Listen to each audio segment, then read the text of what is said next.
lamaanihii ku riyoon jiray in ay mar-uun xajka tagaan oo markii ay tageenna geeridu haleeshay. intaan u gudagelin sheekadan haddii ay tahay markii kugu horeysay aad nasoo booqato waxaan kaa codsanaynaa in aad nagu soo biirto mahadsanid.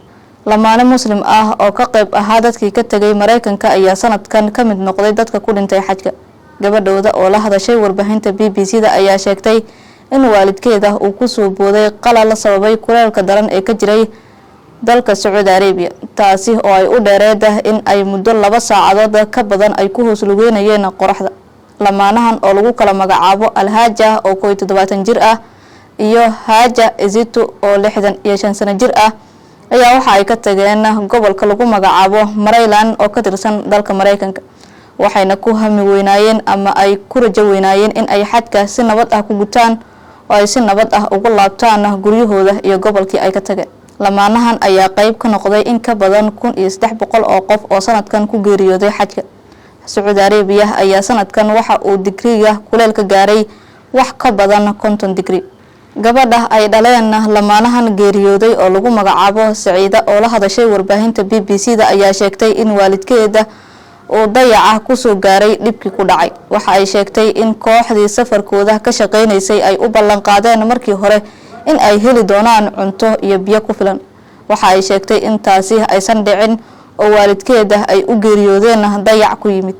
lamaanahan ayaa la waayay 16 Juun 2 toddobaad kadib markii ay gaareen Saudi Arabia. gabadha ay dhaleen oo lagu magacaabo Saciida ayaa lagu wargeliyay geerida ku timid waalidkeed.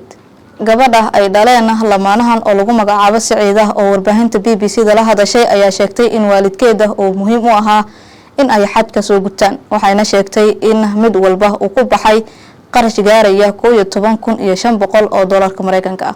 waalidkay waxay aad u jeclaayeen in ay mar-uun tagaan xajka. waxay hadalkeeda intaas ku sii dartay xiise xad dhaaf ah ay u qabeen waalidkay in ay xajka tagaan. lamaanahan ayaa waxa ay 100 qof oo kale ay ka wada safreen dalka Mareykanka, waxaana xajka u kaxeeyay shirkadda dadka xajka u wada oo ka shaqeysa gobolkooda Maryland. iyaga oo aan haysan adeega ku filan oo kuleel daran ku jira ay gabadhooda Saciida la xiriireen, waxayna u sheegeen in maalinkii hal mar ay wax cunaan.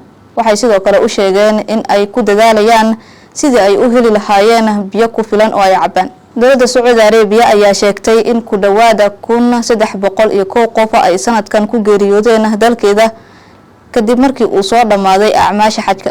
dadkii ugu badnaa ee ku dhintay dalka Saudi Arabia ayaa la sheegay in ay ka soo jeedaan dalka Masar ee ku yaala qaaradda Afrika, waxaana kaga geeriyooday dad lagu sheegay tiradooda 20 qof.